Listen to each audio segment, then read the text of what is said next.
Hey, YouTubers! Excited to do my first video for you today. My first video of all time, so ignore all the stumbling, the bad lighting, and the poor audio. Today we're using the SM7B. We're running that directly into a Roland Aerocaster and recording these. We're going to have some breaks and takes throughout this video just so I can do some switch up on the audio. And as you can see in the subject line today, this is about the Behringer 73 preamp. New release from Behringer. I was fortunate enough to get on the list in March and got a phone call this week. And hey, your preamp's in earlier than expected. So they shipped that to me directly from Sweetwater. Thanks to Halaj Mac at Sweetwater, who's my rep there, who does a great job for me. And like you all, he takes care of you all too, I'm sure. And but today we've got it. We're going to open it and we're going to get it installed in my 500 series Midas rack. And then we're going to run direct through that preamp and direct into the Roland Aerocaster. So no DAW, no flavoring, no coloring other than the preamp. That's all you're going to see. That's all you're going to hear. So with no further ado, let's get this box open, huh? What do you say? Okay, what do you say we open this thing up? This ought to be a good time. Looking forward to this for quite a while now. I also have a Midas 502, Midas 512, and Midas 522 mounted in a Midas L6. And then I have a Golden Age Projects Pre-73 Mark III. So we're not comparing this to a Neve. I don't want to say that it is a Neve. It's like a Neve, but do I expect it to sound like a Neve 1073? No, I don't. There's going to be differences. So I did cut the tape on this earlier, but I have not opened the box. So you're seeing it as just as I see it. It's not like the Midas. It appears that the Midas came in fancy boxes, same price range. So we got our quick start guide. We'll set that off to the side, get that out of the frame. And if you're interested in learning Chinese, there is an exercise in that right there. But apparently, the quality control says pass in English, so we'll go with that. Oh, there it is. It is English on the other side, so we'll get rid of that too. Let's pop this thing out. Okay, we got a couple screws. They are the Torx bit screws, just like in our Midas L6 500 series frame. Here we go. Here it is. No fancy box. Just little plastic. Got some silica gel in there to keep it protected. And we're going to have to rip this cat open, I can tell. There's no easy way to go about it. Let's just get it done without tearing things up. I guess I should have brought a scissors or a pocket knife or something to get this thing out of here. It's got a lot of weight to it, which is cool. I guess it just reinforces the build quality. If you want to say that, okay. Maybe it does, maybe it doesn't. But the components used inside this thing, you can go look up and see what Behringer advertises that they are if you want to. I encourage you to do that because I don't want to sit here and say something that is wrong. and have to go back and correct this video later because, like I said, it is my first video. So there you go.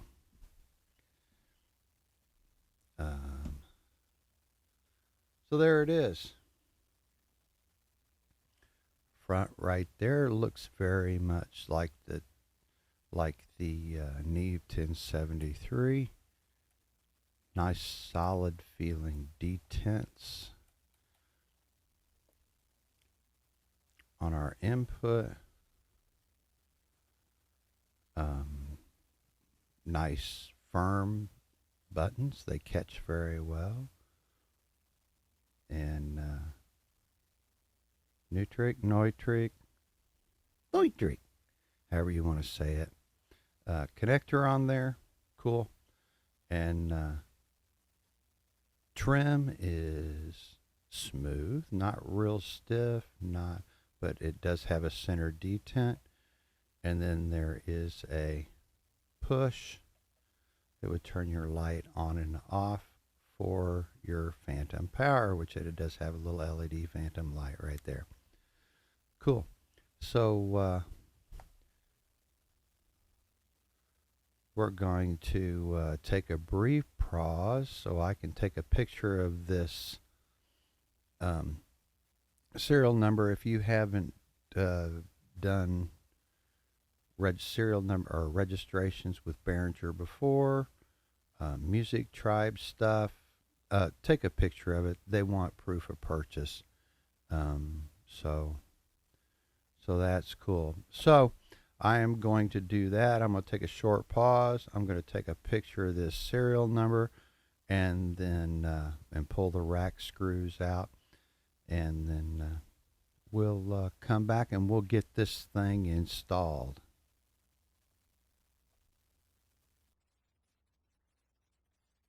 Okay, we're back and we're going to get this thing installed here. So let's get started. I'm going to switch to a different view here so you can see both sides from a left and a right angle on what we're doing. I installed these guys. Love them.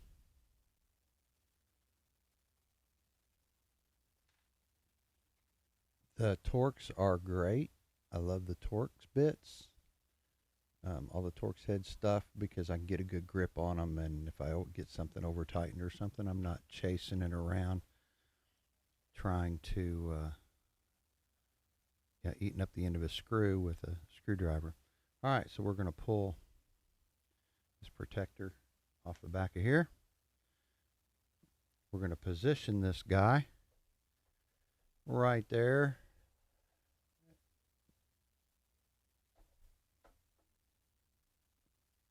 And I believe I'm having a little trouble getting it to seat. That's okay.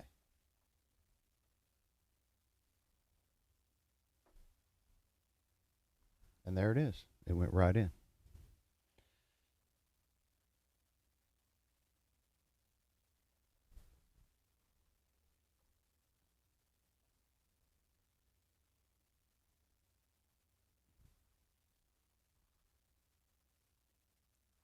Big question is it going to line up?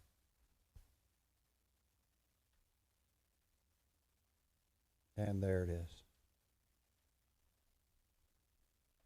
Got one lined up. Get the other one lined up and get it mounted in there. If you've never mounted these before, that's kind of all there is to it. Right there. Got it in nice and solid, I think. Okay, we've got our volume turned all the way down to what is an off position. Or no, excuse me, that's all the way down. Turn it up here. It's got two off positions on here. You can go read the instructions on all that. But that's the main thing. Go read the instructions. I'm not here to teach you how to use it. You guys can probably school me on that when you see my mistakes as we go through this video. But there it is. It's in. It's put in. I'm going to run some cables. We're going to rerun this SM7B through it, and then we're going to run out of the 73 the Behringer 73 right into the Roland Aerocaster. So what you're going to hear is going to be raw, and it is going to be uncolored from any other object that we could inject into the signal chain. So let's get that done, and we'll be right back. Okay, we're back. Right now I've switched over to an RE20 microphone on a separate input so I could talk to you before we turn this thing on and fire it up. Right now we've got we got it powered up, and we've got it in the off position, as you can see up here. And we're going to start turning some dials and see what this thing sounds like. So let's go over to the SM7B and let's get started.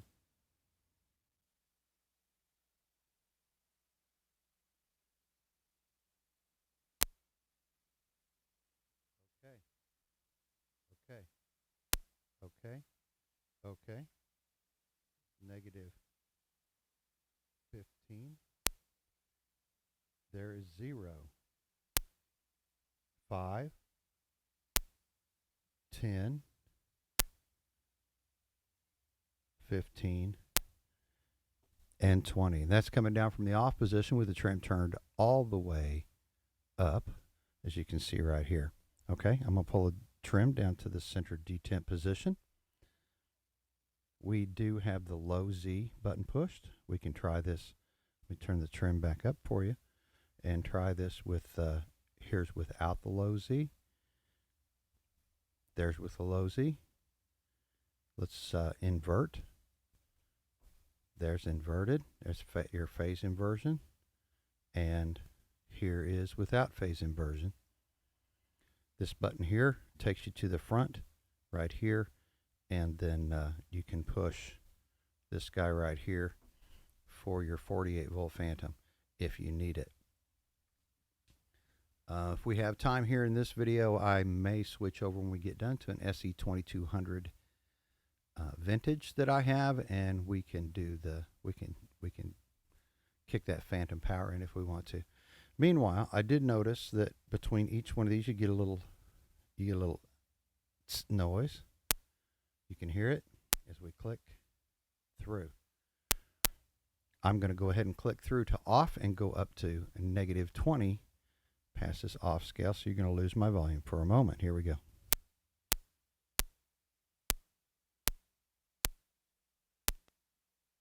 Okay, so there we are. We're back on the negative 20 on the plus side, above that off, above the off right there.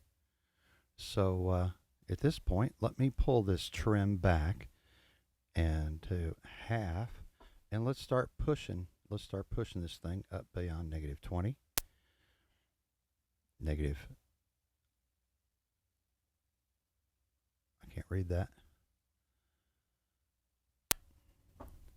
That says 30, so I'm assuming that's plus 30. Is that a speck of dust on there or something? That says, look like it says negative 20, but honestly that should be plus 20 because the next one is plus 30. Okay, 35 plus 40. We can keep going if you want to. I'm not changing the trim. You hear, oh boy, we get a lot of gaining, don't we? A lot of gain, a lot of gain. I'm about to peak on my Aerocaster. So let's cut this trim all the way down, and let's keep going. Okay. Proximity effect, I'm staying about 2 inches away from the SM7B. I have the whole time in order to, but we'll get in on that proximity effect here in a minute.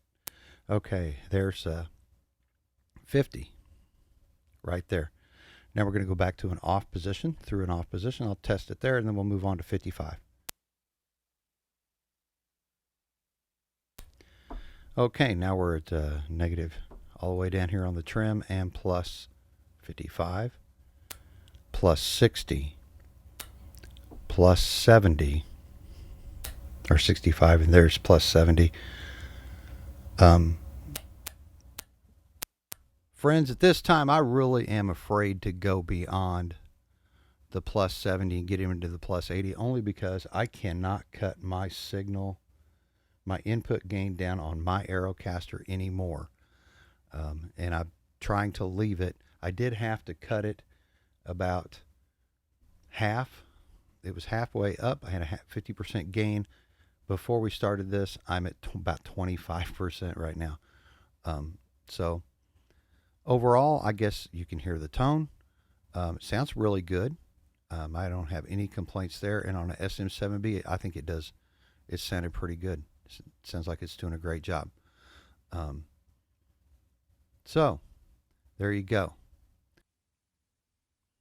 Okay, we're back. I'm still talking to you through the RE20 right now. We're going to inject the SE2200. This is the vintage model of the 2200. So I'm going to bring the gain up on my Aerocaster here real quick. We'll start doing that and get the gain for this back into the channel, and then let's go to work. Apologize for any pops and cracks and giggles. You're good. It's just going to happen the way it happens. I haven't tried it before. We're doing all this raw right here on video, so you see the same thing that I'm hearing.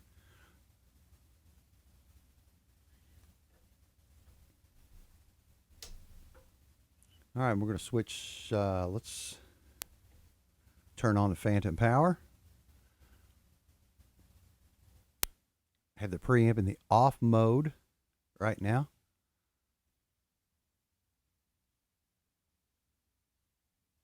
And we're going to switch to the front input. Let's see what we get. Okay. I'm going to switch from the RE20 now. We're going to go plus on this, and we'll see what happens. Hold on here.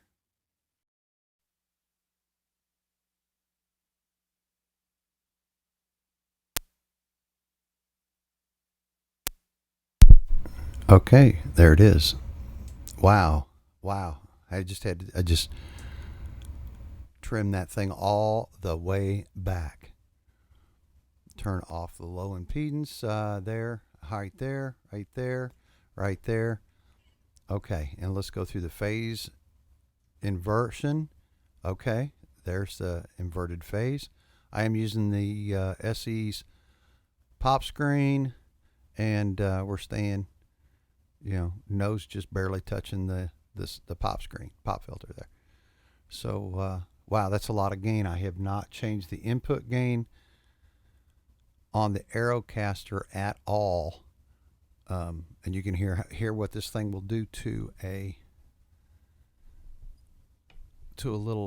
large diaphragm microphone. So let's leave our trim all the way down here, and let's start pushing this compressor up a little bit. And I'm already starting to hit the yellow on the input gains on my Aerocaster, so we may have to gain that back here in a second. But in the interim, let's start going up. There's plus 30, plus right there, plus 30, plus 35, plus 40. We're going to have to start pulling gain back. We're going to have to, there we go. Gain, input gain all the way down. I'm still hitting the yellow on the Aerocaster, so we're going to pull that slider back just a little bit. Let me compare that to the RE20 real quick on plus 40. There's the RE20 right there. That's a direct input. And this is the Behringer 73. Very clean sounding preamp. The noise ratio on this says negative 27 dB EIN. Unweighted. Neve advertises theirs at less than 125. So less than 120 is pretty quiet. And that we were using the SM7B without a cloud lifter. You get that quiet, you don't really need to. But I'm noticing this is a lot quieter. This microphone's a lot quieter on the input on the front side than what the SM7B is. I may have what if I have a little cable problem or something, because I did hear a little noise on the SM7B when I started getting some volume cranked up there a little bit. But again, we're negative 100% on the trim. So I know a lot of people talk about different ways that we're at plus 50 right now. I really don't want to go beyond that. I mean, I'm really driving this input right now on this Roland Aerocaster. So, but that's really clean. That is a really clean, and again, this is an SE2200. You can go look it up. $300 microphone. I like SE products. They have treated me pretty good. I don't have, $3,000 plus to go spend on a microphone. So that is what it is. So take it for what it's worth. If you're watching this, you're spending $260 on a preamp. It's probably because you're trying to save money, just like me. So and do the best you can in your hobby studio, or whatever kind of studio you're running. But this automatically, straight out of the gate, we've been running it now for, I've had it on for about an hour as we've made through these videos here. No issues, no pops, cracks, other than I am noticing now that switching between each one of these detents just went through the off position. It has become quiet, a lot quieter, probably because we brought the gains down. I don't know if it's a difference between the input and the rear input. I'll tell you what, let's do this real quick. Hold on. I wonder if I'm going to turn this trim. I was all the way back. I'm going to turn this to the off position. I'm going to change the input and see. Okay, we are back on the SM7B now. I've got it plugged in the back since we've got this in the front. I do that kind of stuff a lot, so I can keep stuff connected without patch bay. That's one of the reasons I went after this Behringer 73, because of the front input, the combo jack on the front. I do like the sound of the Midas 502. It's got a few more things on it with the high pass and low pass. However, I've got no other input on here, so I end up using a Neve active DI, like if I want to record a bass guitar or something like that. I want to play around there. I'd share some recordings with you, but yeah, maybe later, maybe in a future video. If we got some time, we can go to the bass. I can throw a little bass guitar on here, but I'll pause and I'll run a bass in here, and we'll do some of that, and we'll see if it ends up in the video. But yeah, here's where we're at so far.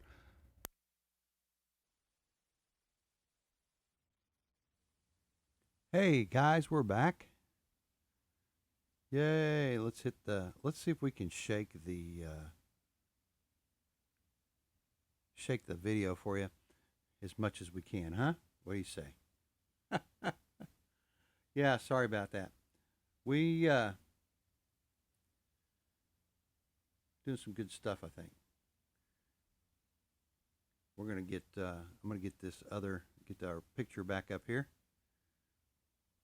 so you can see what we're doing. We're on the we're back on the RE20, and we're gonna throw this. We're gonna throw a bass in here, kind of play with a little signal and see what it sounds like.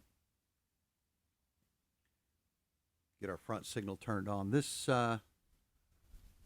today we're using a Fender Ultra 2 Jazz 5. So pretty good, pretty clean bass. We're going to start with turn our trim all the way up. Start from at 20. Oh, front. Let's get our front back on here.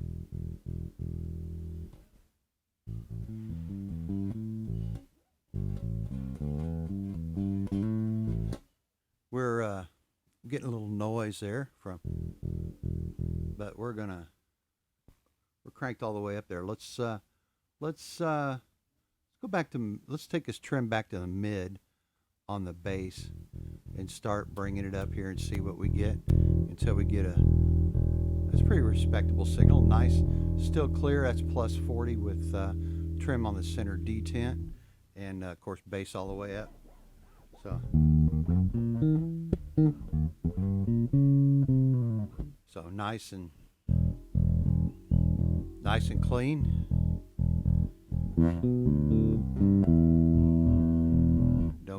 Don't judge me on my bass playing. So let's what I wanted to try. Let's take this trim all the way down. That characteristic that we've seen on, or I've heard about. I've never owned a Neve, so I'm not comparing this to a Neve. I'm comparing it to a lot of live preamps that I've used, like in the X32, M32 consoles, the Behringer Wing, Allen and Heath, just many mixers over the years. Plus, I'm comparing it to the Golden Age Pre-73, and I'm comparing it to my Midas. This Midas 502 is not a 73, but I know that according to the advertisements and everything that I've seen for this Behringer 73, it has a transformer in it. My Pre-73 does not. My Golden Age Pre-73. I have not done the mod to it. Probably won't. Because what it's going to cost me for the mod, I could buy another one of these and have a pair. And so far, I think it sounds pretty good. But let's start cranking this bass up. Okay, hey, we're starting to hit the... You hearing it? I got the trim all the way down, but... Getting a little break up there. Doesn't sound too bad. Wow. That went from we got past this past plus 50 here, and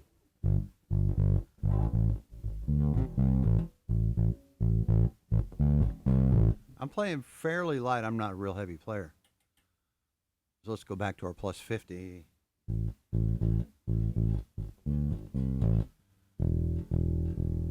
So let's take that, mix that back up in a... Yeah. So that's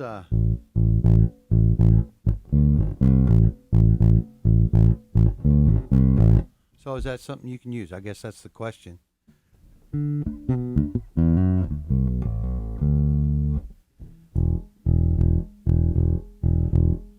It's not, you get here a little bit there on that low E without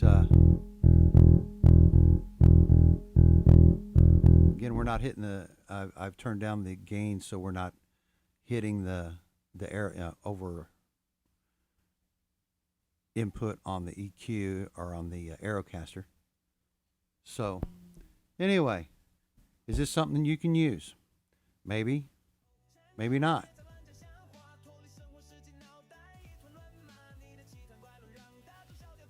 So there it is, guys. The Behringer 73. Hope you like it. If you don't, I get it. If you do, great. Go out and get you one. I like it. I think it's going to be a great addition to the studio, to my studio. Fits into my budget. Does what I need it to do. And hey, it sounds pretty good. So reach out, get yourself one if you like it. If you've got any comments, questions on the video, don't send them. If you got any any questions on the Behringer Pre-73 or the Behringer 73, I will be happy to answer them. Apologize for the quality of the video. Hey, this is my first shot, so if you like it, great. I'll take your compliments. But yeah, I know I've got a lot to work on. So thanks. For now, Chris out.